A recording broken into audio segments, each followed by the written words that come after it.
_ Media. అమ్మల గన్నయ్యమ్మ, ముగ్గురమ్మల మూలపుటమ్మ, చాలా పెద్దమ్మ, సురారులమ్మ, కడుబారడి బుచ్చినయమ్మ, తన్నులో నమ్మిన వేల్పుటమ్మల మనమ్ముల నిండేడి అమ్మ, దుర్గమాయమ్మ, కృపాబ్ది ఇచ్చుత మహత్వ కవిత్వ పటుత్వ సంపదలు.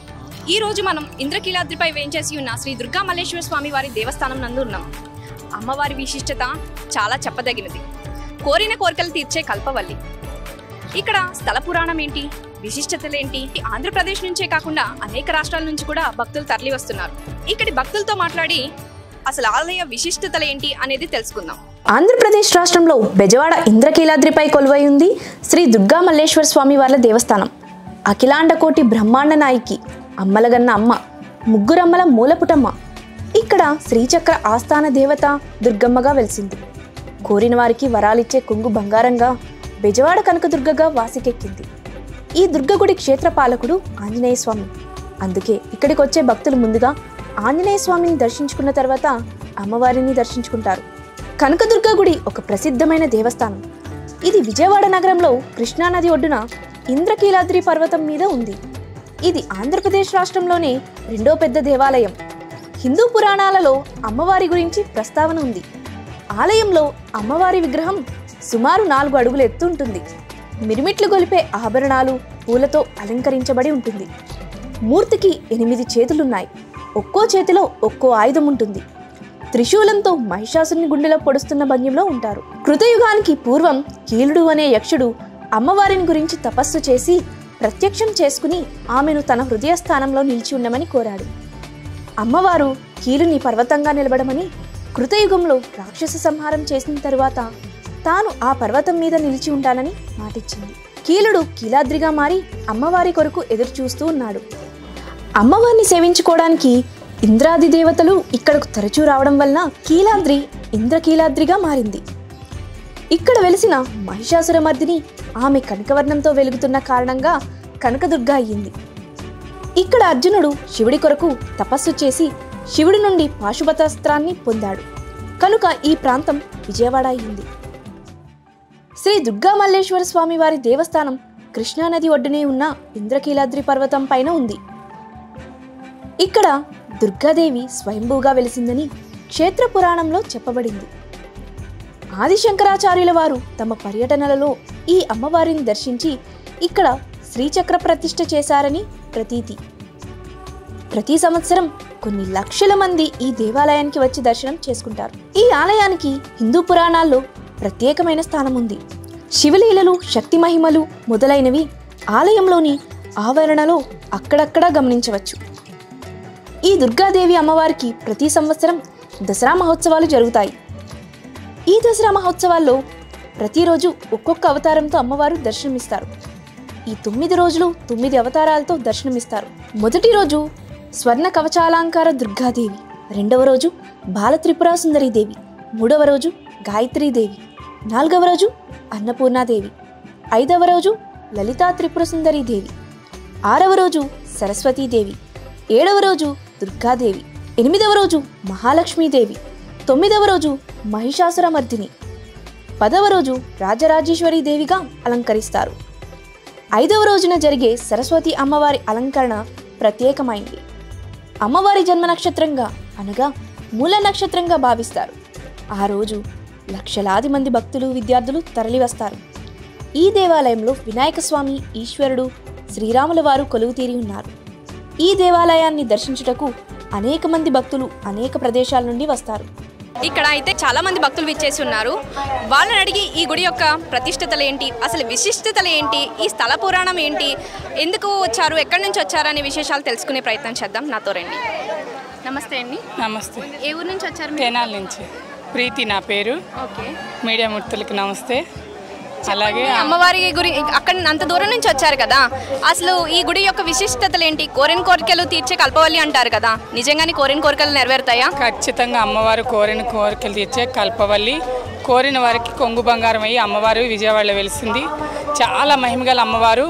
ఇక్కడికి వచ్చి దర్శనం చేసుకున్న వాళ్ళ కోరికలు ఏదైనా సరే అమ్మవారు మీరు ఇంటికి వెళ్ళే లోపలనే తీర్చేసేది, లేదంటే దానికి ఒక మార్గం చూపించింది ఖచ్చితంగా. ఇది చాలా నమ్మకం మాకు. మేము అక్కడి నుంచి ఎన్నోసార్లు వస్తాము. ప్రతి సంవత్సరం భవానీ మాల దీక్ష తీసుకుంటాము. 22 సార్లు మాల వేసుకున్నాను నేను. గురు భవానీగా ఉండి ఇక్కడ గుడిలో సేవ చేసి వెళ్ళాను మాల టైంలో. చాలా గొప్పది. అలాగే అమ్మవారికి వనయాత్ర అయ్యప్ప స్వామికి ఎలాగో ఈ అమ్మవారికి భవానీ మాల వేసుకున్నప్పుడు గిరి ప్రదక్షిణ అలాగనమాట. ఎందుకంటే మనుషుల్లో భక్తి అనే మార్గాన్ని పెంచడం కోసం పెద్దవాళ్ళందరూ నిర్ణయించి దీనికి ఒక మార్గం ఎతకాలని ఈ గిరి ప్రదక్షిణ అనేది కూడా చెప్పి పెట్టించారనమాట. గిరి ప్రదక్షిణకి ఏమైనా అది విశిష్టత. అమ్మవారు చాలా మహిమగల అమ్మవారు. ఈ తల్లి ఎలాగంటే కనకదుర్గం తల్లి, కనక వర్షం కురిపించింది కాబట్టి కనకదుర్గం అయింది. అర్జునుడు తపస్సు చేశాడు కాబట్టి ఈ కొండ విజయవాడ అయింది. ఈ ఊరు ఇది బెజవాడ ఒకప్పుడు, ఇప్పుడు విజయవాడ అయింది. ఎందుకంటే ఆ విజయుడు ఇక్కడ తపస్సు చేశాడు, కొండ మీద పాశుపతాకం పొందాడు, ఆ శివుణ్ణి మెప్పించాడు. అందుకని చెప్పి విజయవాడగా మారింది ఈ ఊరంతా కూడా. అమ్మవారి కృష్ణానది, ఆ తల్లి చల్లని తల్లి అనమాట. అమ్మవారు ఫస్ట్ అటు పక్కన కొండ మీద ఉండేది. వచ్చిన భక్తులందరూ ఇబ్బంది పడుతున్నారు, స్థానాలకి వాటికి ఇబ్బంది పడుతున్నారు. అక్కడి నుంచి ఇక్కడికి ఒక్క అంగలో వచ్చేసింది. ఒక్క అంగలో వచ్చి ఇక్కడ కూర్చుంది. ఎందుకంటే భక్తులు బాధపడకూడదు, వచ్చిన వాళ్ళు అందరూ హ్యాపీగా ఉండాలి, వాళ్ళకి కష్టం కలగకూడదని నది ఒడ్డున చేరిందనమాట అమ్మవారు. చాలా మహిమగల అమ్మవారు. ఎవరు ఏం కోరుకుంటే అది జరిగిద్ది. అమ్మవారిని ముక్కోటి దేవతలు అందరిలో కూడా ఎవరు పెద్ద అంటే అది అమ్మవారే. శివుడు, విష్ణు, మహేశ్వరుడు, బ్రహ్మ అందరికన్నా కూడా పెద్దది ఎవరంటే అమ్మవారు. అమ్మవారికి పూజ చేశారనుకోండి, ముక్కోటి దేవతలు పూజ చేసినట్టే. ఇందుట్లో ఏ డౌట్ లేదు. అమ్మవారిని నమ్ముకోండి. మన సనాతన ధర్మం ఏదైతే ఉందో దాన్ని పాటించండి. మనుషుల్లో భక్తి చాలా తక్కువైపోతుంది. దానివల్ల ఈ విపక్తులన్నీ జరుగుతున్నాయి. కరోనా లాంటి విపక్తులు వచ్చినాయంటే మనుషుల్లో భక్తిభావం తగ్గిపోయి ఇతర మతాలకి వెళ్ళిపోవటం, వాళ్ళు చెప్పే మాటలకి లొంగిపోవటం ఇలాంటివి చేస్తున్నారు. కాబట్టి అలాంటివి చేయమాకండి. ఇది మన హిందూ సమాజం, ఇదంతా మన భారత భూమి. మన హిందువులందరూ కూడా హిందువులకు సంబంధించిన పూజ పునస్కారాలు సాంప్రదాయాలు ఏవైతే ఉన్నాయో అవన్నీ పాటించండి. ఈ కాలం పిల్లలకు తెలియదు, పెద్దవాళ్ళు చెప్పండి. వినపోతే కూర్చోబెట్టి నిదానంగా చెప్పండి. మన సాంప్రదాయాలు పాటించండి. అందరూ కూడా హిందుత్వాన్ని నిలబెట్టండి. జై దుర్గా భవాని. ఇక్కడ వైజాగ్ నుంచి వచ్చిన భక్తులు అయితే మనతో ఉన్నారు. వాళ్ళని అడిగి మరిన్ని విశేషాలు అయితే తెలుసుకునే ప్రయత్నం చేద్దాం రండి. నమస్తే అండి. నమస్కారం. వైజాగ్ నుంచి వచ్చారన్నారు కదా, ఎందుకు అంత దూరం నుంచి వచ్చారు? ఇక్కడ అమ్మవారు చాలా ప్రసిద్ధ అయిన అమ్మవారు. అయితే ఏది కోరుకున్నా తీరుతుంది అనమాట. ఆ నమ్మకం మీద మేము అక్కడి నుంచి వచ్చి దర్శనం చేసుకుంటున్నాం. ఏమైనా కోరికలు కోరుకున్నాయి నిజంగా నెరవేరినాయి అంటే? నెరవేరాయి, చాలా వరకు నెరవేరాయి. ఈ స్థల పురాణం గురించి మీకు ఏమైనా తెలిసింది చెప్తారా మీ మాటల్లో? అమ్మవారి గురించి కోరుకున్న మొక్కులన్నీ తీరుతాయని తెలుసు. ఆ నమ్మకం మీదే వస్తున్నాం. స్వయంభూగా వెలిసిన అమ్మవారు ఇక్కడే. నమ్మకం ఎక్కువ అనమాట. ఏ ఊరు నుంచి వచ్చారమ్మా? మేము హైదరాబాద్ నుంచి వచ్చాం. హైదరాబాద్ నుంచి వచ్చారా? ఎన్ని సంవత్సరాలుగా వస్తున్నారు మీరు? ఎన్ని సంవత్సరాలుగా ఇక్కడికి వస్తున్నారు?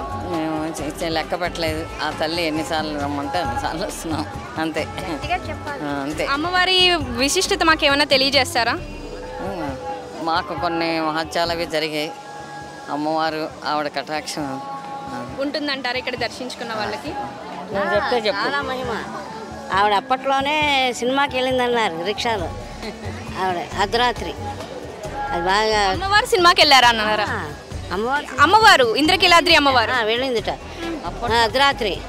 డబ్బులు ఇవ్వండి రిక్షాలో, డబ్బులు ఇవ్వండి అమ్మగారు అంటే నువ్వు వెనక్కి తిరగకుండా చూసేళ్ళు, లేకపోతే నువ్వు ఉండవని.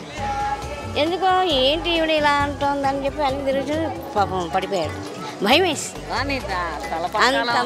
నీ తలబాధలు ఉన్నాయి చూసుకో అని మెట్లకి వెళ్ళిపోతుంది అమ్మగారు. మహిమే కదా, 1 గంట 2ంటికి అది. అలా మీకు తెలిసిన ఇంకొన్ని ఏమన్నా మహిమలు చెప్పగలరా? చాలా ఉన్నాయి. మా ఇంట్లో గజ్జల చప్పుడు వినిపించేది మా అమ్మగారు పూజ చేస్తున్నప్పుడు. తర్వాత ఏమో ఆవిడ ఒంటి మీదకి వచ్చేవాళ్ళు, ఈవిడికి ఆవిడికి కూడా. హైదరాబాద్ నుంచి వచ్చారు. పుట్టి పెరిగింది ఇక్కడే, హైదరాబాద్లో ఉంటున్నాం.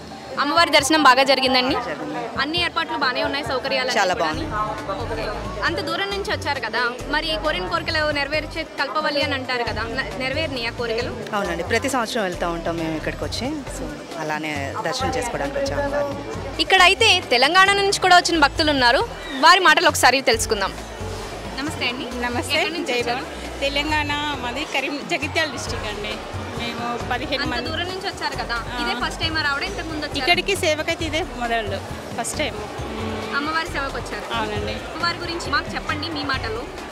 మాకైతే అన్నీ తెలుసు కానీ చెప్పాలని వస్తలేదు. మహిమ, అమ్మవారి మహిమ బాగా చాలా బాగుంది. మేము ఎక్కడి నుండో వచ్చినాము, కాకపోతే మాకు ఇంత మంచిగా అవుతుంది అనుకోలే. వీళ్ళు కూడా బాగా సౌకర్యాలు బాగా ఇచ్చినారండి. మంచిగా ఉంది. మాకైతే అమ్మవారి ముందనే సేవ దొరికింది. మేము అక్కడ నుండి వస్తే దర్శనానికి వస్తే కొంచెం ఇట్లా వెళ్ళిపోదుము, కాకపోతే సేవకు వచ్చినాం కాబట్టి 3 గంటలే ఉన్నాం అక్కడ ముందర. బాగా జరిగిందండి మాకైతే. నమస్తే అండి, ఎక్కడి నుంచి వచ్చారు? రాజమండ్రి. అంత దూరం నుంచి వచ్చాక అంటే ఇదే మొదటిసారా వస్తూ పోతూ ఉంటారా? ఇయర్లీ వన్స్ వస్తుంది, 6 months ఒకసారి అలా. అమ్మవారి గురించి మాకేమైనా చెప్పగలరా? మీరు అంత దూరం నుంచి వస్తున్నారు కదా, చాలా సంవత్సరాల నుంచి వస్తున్నారని. మా ప్రేక్షకులకి మీ మాటలో ఏం తెలియజేస్తారు? అమ్మ ఉన్నారు ఇక్కడ, భౌతికంగా ఉన్నారు, అది ఫీల్ అయితే తెలుస్తుంది అనమాట. రియల్గా అమ్మ ఉన్నారు, తిరుగుతారు, చాలా ప్రూఫ్స్ ఉన్నాయి, న్యూస్ పేపర్స్లో వాటిలో ఉన్నాయి. న్యూస్ పేపర్స్ అవి అంటే మీ లైఫ్లో అమ్మ ఉన్నారు అని మీకు ఏమైనా సంఘటన జరిగిందా? నాకు అసలు భయం, ఫస్ట్ చాలా భయం అమ్మ అంటే. అసలు ఎప్పుడు పూజ చేసేదాన్ని కాదు. అలాంటిది పెళ్ళైన తర్వాత మాకు ఇంటి ఇలవేల్పు అని చెప్పారు. అప్పటికి భయపడుతుంటే ఫస్ట్ టైం అమ్మ కల్లో కనిపించి వచ్చి నాకు పూజ చెయ్యు, నేను ఉంటాను నీ వెనకాల అన్నాడు. అప్పటి నుంచి ఇప్పటి వరకు ఏ ఫ్రైడే ఏ ట్యూస్డే మిస్ అవ్వలే, చేస్తున్నా. అమ్మ అలా నేను నిదర్శనం, ఏం జరిగినా చెప్తుంది, చూసుకుంటుంది. ఇంకన్నీ అమ్మ ప్రతి ఒక్కటి తనే అంతా. అమ్మవారు చాలా పవర్ఫుల్ అండి, కోరికలు గట్రా తీరుస్తారండి. అందుకే మీకు ఏదైనా నెరవేరిందా అలాగా అనుకున్న? అండ్ నేను ఫస్ట్ టైం అండి, ఫస్ట్ టైం వచ్చాను. చిన్నప్పుడు వచ్చాను, ఇప్పుడు ఫ్రెండ్స్తో నామ సరదాగా వద్దామని వచ్చాను. అమ్మవారి గురించి మీకు తెలిసిన విశిష్టతలు ఏంటి, మహిమలు ఏంటి మాకు చెప్తారా? బెజవాడ దుర్గమ్మ అంటే ఫస్ట్ మాకు బాగా ఇదే ఎక్కువ, పుట్టి పెరిగినప్పటి నుంచి అమ్మవారు అంటే అదొక ఇది అంతే, అది చెప్పడానికి ఏమి ఉండదు. ఇంకా అమ్మవారు రాత్రిపూట వీధుల్లో తిరుగుతారు, అది మటు నిజం. ఒక సినిమా థియేటర్లో సినిమా చూసింది కానీ, రిక్షా ఆయనకి తలపాకలో బంగారు నాణం గాజా కడియం పెట్టడం, అది మటు నిజం. అది మటుకు మాది గద్దేవాపాలు 2వ లైన్, అక్కడ మా గ్రామ దేవత అని ఒక అమ్మవారు ఉంది. అమ్మవారు నిజంగా నైట్ 10 దాటిందంటే గద్దెల సౌండ్ అలాంటి వినిపించడం అయితే నిజంగా నేను పుట్టినప్పటి నుంచి మా అమ్మ వాళ్ళు చెప్పడం దగ్గర నుంచి నేను చూడడం విన్నా కూడా నేను ఒకసారి చాలాసార్లు చూశాను. చూడడం అంటే బాగా ఎక్స్పీరియన్స్. నెలకి 2 సార్లు అంతే అమ్మవారి దగ్గరికి ఇదిగా ఉంటుంది. అండి, ఏ ఊరు నుంచి వచ్చారు? నారాయణం, చిత్తూరు, తిరుపతి జిల్లా, సత్యవాడ మండలం. చాలా దూరం నుంచి వచ్చినట్టున్నారు కదా, ఎన్ని సంవత్సరాల నుంచి వస్తున్నారు ఇక్కడికి? సంవత్సరం వస్తున్నాం. ప్రతి సంవత్సరం వస్తున్నాం. ఎందుకని అంటే అమ్మవారు బాగా మనకు కొలువు తీరి మనకు ఆశీర్వదిస్తారు, మనకు మంచి జరుగుతుంది, మాకు కోరుకున్నట్టుగా జరుగుతుంది. మీకు ఏమైనా జరిగినాయి అలాగా కోరిన కోరికలు? జరుగుతున్నాయి. దినాభివృద్ధి చెందుతుంది. ఈ గుడికి వచ్చిన ఎగ్జిక్యూటివ్ ఆఫీసర్లు ఒకరిని మించి ఒకరు ఈ గుడిని డెవలప్ చేస్తున్నారు. ఇంకొక సంవత్సరం తర్వాత చూస్తే ఈ గుడి రూపురేఖలు ఇంకా మారి, ఇంకా ఎదరకుండా కూడా ఇంకా చాలా భవనాలు కూడా పూర్తి చేస్తున్నారు. ఆఫీసర్లు కూడా చాలా అంకిత భావంతో పనిచేయడం, క్యూ వచ్చినప్పుడు ఎవరైనా విఐపీలు వచ్చినప్పుడు సామాన్య భక్తులకు కూడా ఎటువంటి ఇబ్బంది కలిగించకుండా, ఎవరిని నొప్పించకుండా, అధికారులని లేకపోతే గెస్టులని విఐపీలని కూడా నొప్పించకుండా చాలా చక్కగా దర్శనం చేపిస్తున్నారమ్మ. భక్తులందరూ కూడా చాలా ఆనందపడుతున్నారు. అట్లాగే అన్నదానం కూడా ఈరోజు ప్రతిరోజు కూడా ఉదయం 10 గంటలకు మొదలుపెట్టి సాయంత్రం 4 గంటల వరకు కూడా ఎన్ని వేల మంది వచ్చినా కానీ అన్నదానం చేస్తున్నారు 2వ ఫ్లోర్లో.